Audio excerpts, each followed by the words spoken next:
Hey guys, how you doing? So Dan from Trading with Dan here.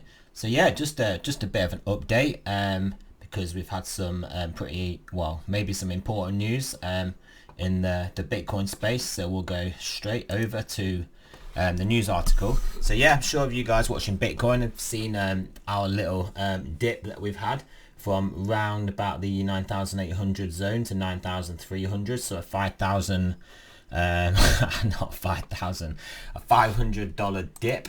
Obviously that's nothing major compared to what Bitcoin can do, but this is apparently the reason for it. So Bitcoin price dumps over fears Satoshi Nakamoto moved coins. So the price of Bitcoin has dropped $200 in the last 30 minutes. Obviously it's 500 now.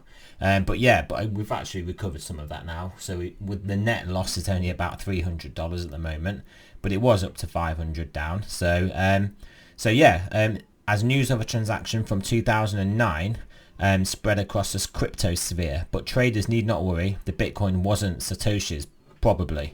It does a bit misleading. A transaction from 2009. It was a transaction just now, this afternoon, but it was from a wallet that had remained dormant since 2009. So an update according to Glassnodes, a small amount of the transaction has been sent to the Coinbase exchange, so 0.04 BTC.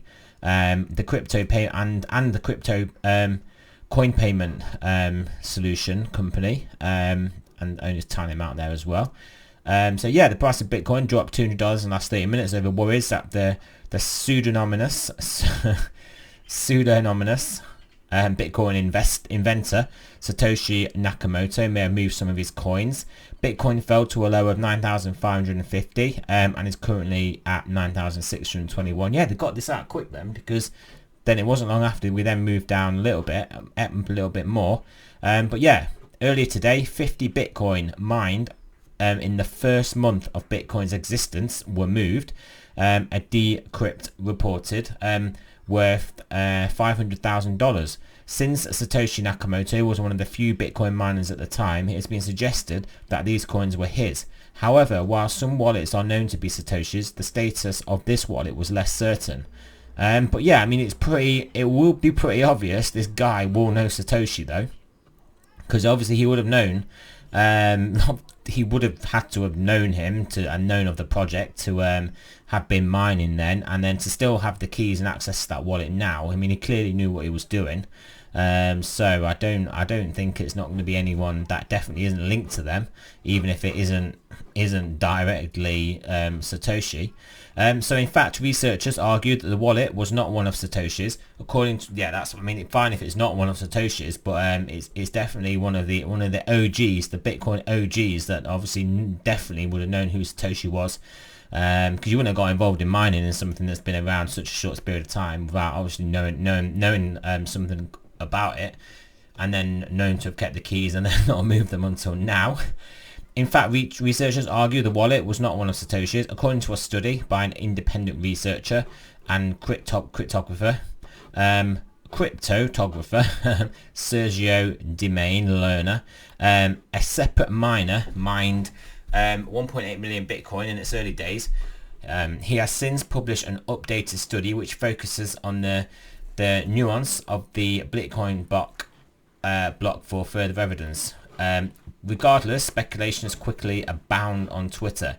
This just 1 month after the first Bitcoin block was mined. There's not a lot of people who can do this. Perhaps a close associate of Satoshi, wrote Joseph Young. Whale Alert, which tracks cryptocurrency movements, wrote 40 BTC transferred from possible Satoshi-owned wallet dormant since 2009 to unknown wallet. CZ from Binance. Damn, I shouldn't have rejected Satoshi Nakamoto's KYC on Binance today. Joking. Welcome back, Satoshi, or whoever that OG is, who was mining back then. You probably know them all, right? He probably does know them all. I would have thought so. Damn, shouldn't have rejected that Satoshi's Nakamoto KYC. Yeah, so I'm just reading out what he's done. So yeah, interesting article. Here's another one. Satoshi, is that you? Did Satoshi just move his coins for the first time in 11 years? Bitcoin's founder, inventor, whatever you want to call him, Satoshi Nakamoto may have just moved his coins as an 11-year-old address moved the entirety of its funds into an untraced... Oh, it moved the entirety. Okay, it said it just moved 50 Bitcoin before, so obviously we're getting mixed messages here. The Bitcoin address that collected 50 B... Oh, right, okay, so the Bitcoin did only have 50 BTC from a mining reward, has just shown the first sign of activity since 2009, just 1 month after the creation of Bitcoin. One month after the creation of Bitcoin, okay. This guy definitely knows Satoshi, or is Satoshi.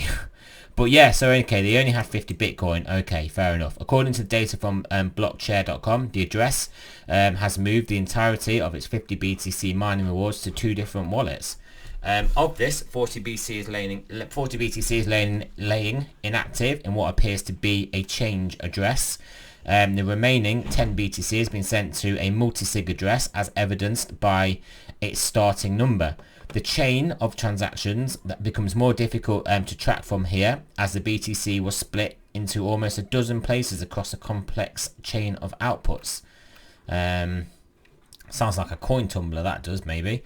Is this Satoshi? The original wallet contained a Coinbase transaction generated 50 BTC, which was mined in February the 9th, 2009. It is known in the community as Satoshi's fortune is spread between many different wallets, and that each wallet contains a Coinbase transaction. There are only 3 people that knew about Bitcoin at this time: Satoshi, the since deceased Hal Finney, and Marty Malmy.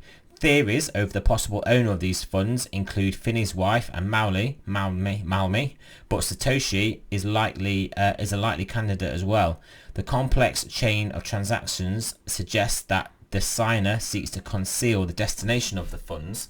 It is also theoretically possible, but extremely unlikely, that an external actor brute forced the private key to his wallet. Yeah, I guess if you've been working on this for like 10 years with a quantum computer, yeah, maybe you did. But yeah, that would be interesting. That definitely would be bad for Bitcoin. But yeah, so we'll see what happens with the price now. But yeah, it's pretty interesting.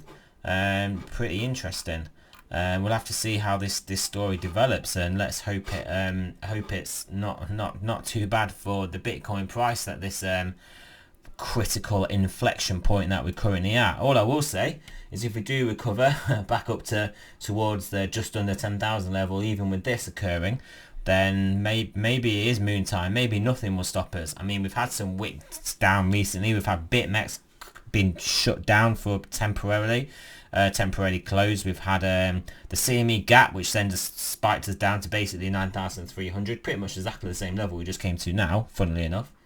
Almost to the actual dollar. Let's have a look. We go over to here. We'll go over to this one. Yeah, this was it here. So wow, look at it. It literally is to the dollar. I mean, it's basically within like a dollar, isn't it? Like, yeah, it's crazy that is, isn't it? But yeah, so literally wicked us down to literally the same level, and if we get bought back up, I mean, it's just hopefully that's potentially a bullish sign. Anyway, that's it for this video. Just updating you guys on that. As always, it's not financial advice. I'm not a financial advisor. Always do your own research, and I will speak to you guys soon.